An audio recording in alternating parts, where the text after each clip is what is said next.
نماز کے بغیر جو اپنی زندگی گزارتے ہیں ان کی زندگی میں سوائے ٹینشن اور دکھ اور ہو کیا سکتا ہے؟ خشوع کے ساتھ نماز کرنا سیکھو.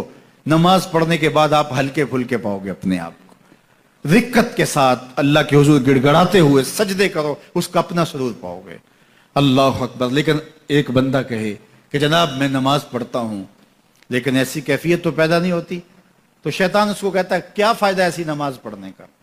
لوگ بھی کہتے ہیں فلاں بندے سے یہ جرم بھی سرزد ہوتا ہے, نماز بھی پڑھتا ہے, اس کی نماز کو مورد الزام بناتے ہیں. تو بندہ بھی کہتا ہے چھوڑے, نماز نے مجھے کیا فائدہ دیا. لیکن کہا نہیں, نماز نہیں چھوڑنی. پہلے فرمایا نماز میں خشوع کرتے ہیں, یہاں فرمایا نماز کی محافظت کرتے ہیں. اگر کسی وجہ سے خشوع پیدا نہیں ہوتا چھوڑتے پھر بھی نہیں ہے. یہ اللہ کا فریضہ ہے. محدث کچھوچوی علیہ رحمہ سے ان کے ایک مرید نے کہا حضرت نماز پڑھتا ہوں لطف نہیں آتا, مزہ نہیں آتا. تو آپ نے حیرت سے کہا کہ اس کے باوجود پڑھتے تو ہو؟ کہا جی وہ تو اللہ کا حکم ہے, وہ تو پڑھتا ہوں. تو محدث کچھوچوی علیہ رحمہ جھومنے لگے, کہا واہ واہ تم لطف کے بندے نہیں اللہ کے بندے ہو. تمہیں سرور نہیں آتا پھر بھی پڑھتے ہو, اس کا مطلب ہے تم سرور کے لیے, مزے کے لیے, لطف کے لیے نہیں پڑھتے, تم تو اللہ کے لیے پڑھتے ہو. اللہ اکبر. تو بندہ سرور نہیں بھی آ رہا پھر بھی اپنے آپ کو کھینچ کے لا رہا ہے مسجد کے اندر. خیال تنگ کر رہے ہیں پھر بھی مصلی پہ اپنے آپ کو کھڑا کر رہا ہے. سوچیں اس کو آوارہ پتے کی طرح کبھی ادھر پھینکتی ہیں کبھی ادھر پھینکتی ہیں, لیکن پھر بھی وہ کھڑا ہوا ہے کہ میں نماز پوری کر کے جانی ہے. بار بار کبھی بھولتا ہے لیکن پھر دوبارہ نیت مان کے کھڑا ہو جاتا ہے, نہیں میں پوری کر کے جانی ہے. یہ کیوں کرتا ہے؟ میرے اللہ کا حکم ہے. تو خشوع کی وہ کیفیت نہ بھی ہو تو کہا محافظت پھر بھی کرتے ہیں. یہ خوش نصیب لوگ ہیں. اولئک هم الوارثون. یہ لوگ وارث ہیں. یہ لوگ جن میں یہ خوبی ہیں یہ وارث ہیں. کس چیز کے وارث ہیں؟ مال کے, دولت کے, کوٹھیوں کے, کاروں کے, محلات کے. کہا الذین یرثون الفردوس. یہ جنت الفردوس کے وارث ہیں. ہم فیہا خالدون. اس جنت سے وہ کبھی الگ بھی اس میں ہمیشہ رہیں گے. چونکہ موت کو بھی موت آ چکے گی, اب موت بھی نہیں, اب ہمیشہ رہیں گے. اللہ تعالیٰ فرمائے گا اَرَضِیتُم, جنتیوں کیا راضی ہو؟ اہل جنت کیا تم راضی ہو؟ تو وہ کہیں گے ہمیں کیا ہوا کہ ہم راضی نہ ہوں, ہمیں تو وہ ملا جس کا ہمیں تصور بھی نہیں تھا. ہمیں جنت مل گئی, محلات و قصور مل گئے. جو سب سے آخر میں جنت میں جائے گا, سب سے آخر میں, جس کو ہماری پنجابی میں پھاڑا کہتے ہیں, سب سے آخر میں, اس کو جنت میں کتنی جگہ ملے گی؟ جو بندہ سب سے آخر میں آتا اس کو دھوپ میں جگہ ملتی ہے, جو اس سے تھوڑا سا پہلے آ گیا اس کو برآمدے میں ملی, جو اس سے پہلے آیا اس کو اندر جگہ ملی. ایسے ہی ہوتا ہے. تو جو سب سے آخر میں جائے گا جنت میں تو وہ سب سے بڑا گنہگار ہوگا, اور جہنم کے رگڑے سہ سہ کے وہ جہنم سے نکلے گا سب سے آخر میں. بخاری شریف میں تذکرہ موجود ہے. اللہ کے حضور حاضر ہوگا اور اللہ اس بندے کو کہے گا بتا کیا چاہیے؟ وہ کہے گا مالک مجھے یہ چاہیے. اللہ فرمائے گا لکا ما تمنیت, جو تو نے آرزو کی جات سب کچھ میں نے تیری جھولی میں ڈال دیا, اب جنت میں چلا جائے گا. اب اس کو تو یہ ہوگا سایہ دیوار میں جگہ مل جائے تو غنیمت ہے, جنت کے کسی درخت کے نیچے جھونپڑا لگا لوں تو کافی ہے, چلو کوئی 2 مرلے کا 3 مرلے کا کٹھیا بھی مل جائے تو کافی ہے. اس کے لیے تو اتنا ہی کافی کہ جہنم سے نکل گیا. لیکن اس کو کہا جائے گا جا جنت میں چلا جا, اور تیرے لیے جنت میں دنیا سے 10 گنا جگہ ہے. دنیا سے, بخاری کی روایت, 10 گنا جگہ. یہ 7 بر اعظم پہ پھیلا ہوا جہاں, اور اس کو 10 سے ضرب دے, اتنی جگہ اس کی ہے جو سب سے آخر میں جائے گا. جب اللہ یہ فرمائے گا تو وہ کہے گا اتسخر وانت الملک, میرے رب تو مجھے رب ہو کے مذاق کر رہا ہے, مالک ہو کے مجھ سے مذاق کر رہا ہے, بادشاہ ہو کے مجھ سے مذاق کر رہا ہے. اس کو لگے گا ہی نہیں کہ مجھ کو, میں ساری زندگی پاپ کرنے والا لیکن ایمان کا چراغاں تو اندر تھا. اللہ اکبر. آج نکلے گا تو جنت میں سب سے آخر جانے والے شخص کو کتنی جگہ ملے گی؟ دنیا سے 10 گنا جگہ دنیا سے سب سے آخری شخص کو, پھاڑے شخص کو ملے گی. پھر بلال حبشی کی جاگیروں کا عالم کیا ہوگا, ابو بکر عمر کی جاگیروں کا عالم کیا ہوگا, بابا فرید گنج شکر, داتا گنج بخش علی اجویری, شیخ احمد مجدد الفسانی کی جاگیروں کا عالم کیا ہوگا. مالک کے حضور جب بندہ عزت سے سر جھکا دیتا ہے اللہ کی رحمتیں بندے پہ نازل ہوتی ہے. ایک روایت میں آتا ہے جب بندہ نماز کے لیے کھڑا ہوتا ہے, ابھی اس نے سجدے میں جانا ہوتا ہے, ابھی وہ قیام ہی کرتا ہے, اللہ فرماتا ہے میرے بندے کے گناہ جو ہیں اس کے بدن سے نکال کے ایک سمت کر دو تاکہ میرا بندہ اس حالت کے اندر میرے حضور حاضر ہو کہ وہ گناہوں سے پاک اور صاف ہو۔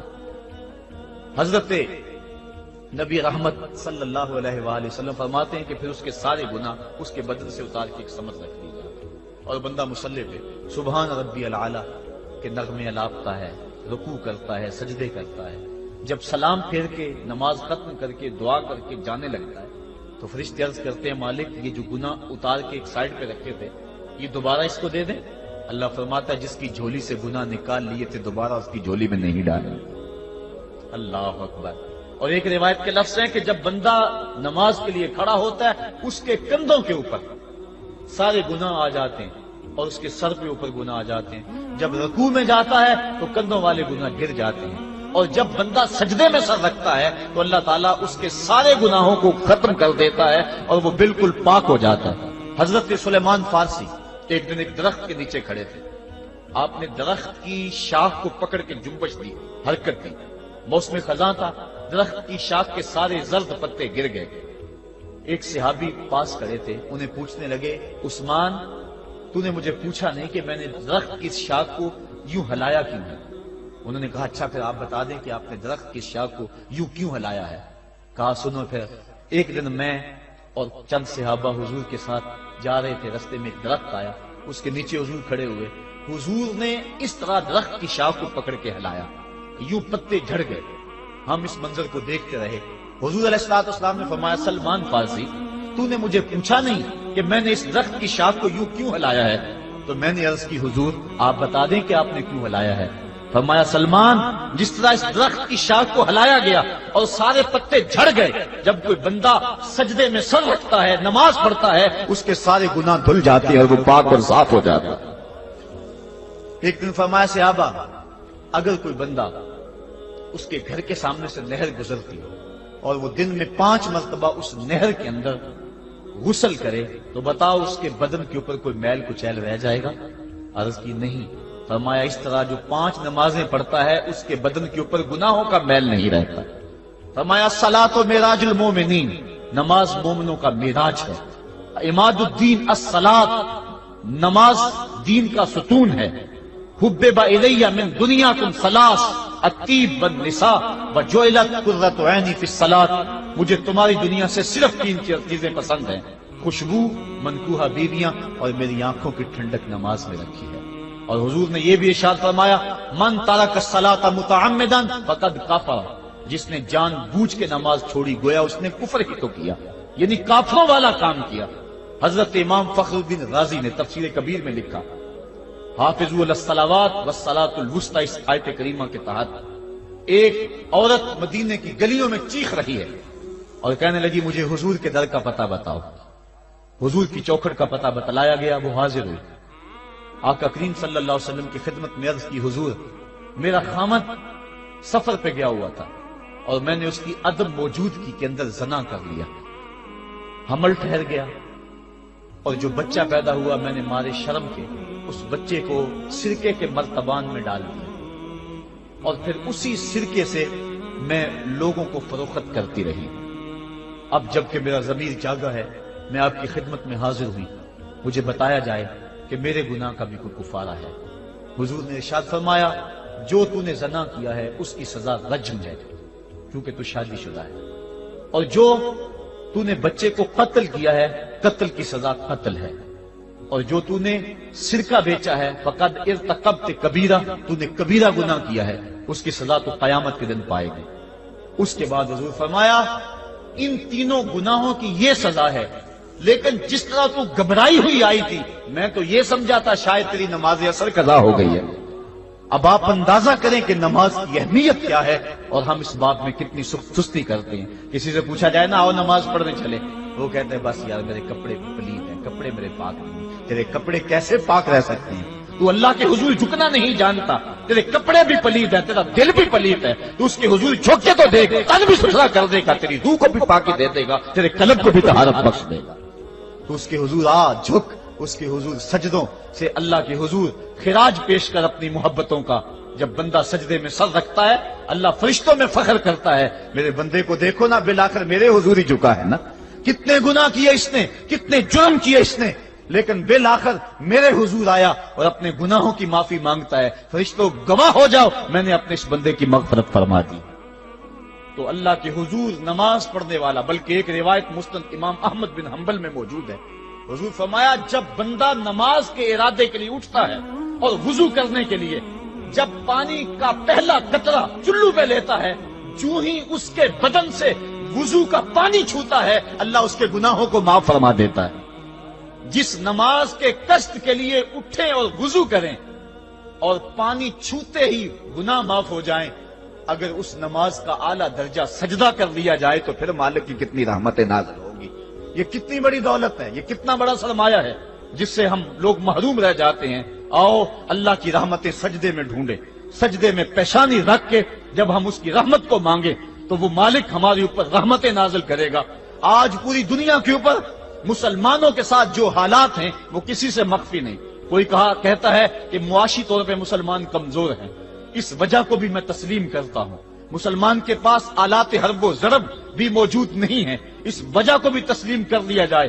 سیاسی طور پہ مسلمان کمزور ہیں، اس وجہ کو بھی تسلیم کر لیا جائے۔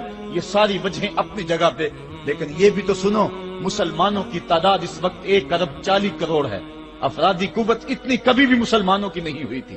اس وقت مسلمانوں کے پاس ایٹمی طاقت موجود ہے، اتنی قوت عسکری کبھی بھی مسلمانوں کے پاس نہیں ہوئی تھی۔ 56 اسلامی ملک ہیں جن میں قیمتی معدنیات سے اور تیل کی دولت سے اور سونے کی قیمتی معدنیات سے یہ مسلمان مالا مال ہیں۔ کیا کچھ نہیں ہے جو مسلمانوں کے پاس نہ ہو، لیکن ایک دولت چھن گئی مسلمانوں کے پاس، وہ سجدے کی آبرو، وہ سجدے کی عزت، وہ پیشانی رکھ کے اس رب کو پکارنا جو سب سے اعلیٰ ہے، جو سب سے بالا ہے، جس نے موسیٰ کے فرعون کو نیل کی موجوں میں ڈبو دیا۔ کیا پوری امت مسلمہ 1 ارب 40 کروڑ انسان سجدے میں سر رکھ کے سبحان ربی الاعلیٰ کے نغمے آلات کے اپنے رب سے گزارش کریں اور اپنی امت کا رونا روئیں؟ کشمیر میں لٹتی ہوئی جوانیاں اور قدس کے اندر بہتا ہوا خون، شبرغان سے لے کر کابل و قندھار تک اور موصل سے لے کر تقریب تک مسلمان کے اوپر جو ظلم و تشدد ہو رہے ہیں، اپنے رب کے حضور اس کا دکھڑا سنائیں اور اپنے مالک کو کہیں میرے مالک ہم لٹ گئے، ہم کٹ گئے، ہم پٹ گئے۔ اسلحے بھی موجود، افرادی قوت بھی موجود، سیاسی طاقتیں بھی موجود، لیکن اس کے باوجود مسلمان دبتا چلا جا رہا ہے۔ اسی کشتی کو ہے خوف تلاطم صدحیف منہ موڑ دیے تھے جس نے بڑھتے ہوئے طوفانوں کے، جو 300 تو کر جرأت اور وہ طاقت اور وہ عظیمت کی داستانیں رقم کرتے ہیں کہ مالک تو بھی اس دن کو یوم فرقان کہہ کے پکارتا ہے۔ آج وہ امت بیچ منج ڈال کے اس امت کی کشتی ہچکولے کھا رہی ہے۔ ہماری فریاد، ہمارا استغاثہ تیرے سے ہے میرے مالک، ہمارا کھویا ہوا وقار بحال کر دے اور اس امت کو اس مرتبہ کمال تک پہنچا دے جس مرتبہ کمال تک یہ امت پہلے پہنچی تھی، اور ان کا کھویا ہوا وقار بحال کر دیا جائے۔ آج بھی ہم اگر سجدوں سے اپنے رب کو منا لیں اور وہ روٹھا ہوا رب آج بھی ہماری مدد کے لیے آ جائے تو پھر کوئی قوت، کوئی طاقت ہمیں نہیں لٹاڑ سکتی۔ آئیے ہم سجدے سے اپنے مالک، اپنے خالق اور اپنے رازق کے حضور اپنی محبتوں اور اپنی الفتوں کا خراج پیش کریں۔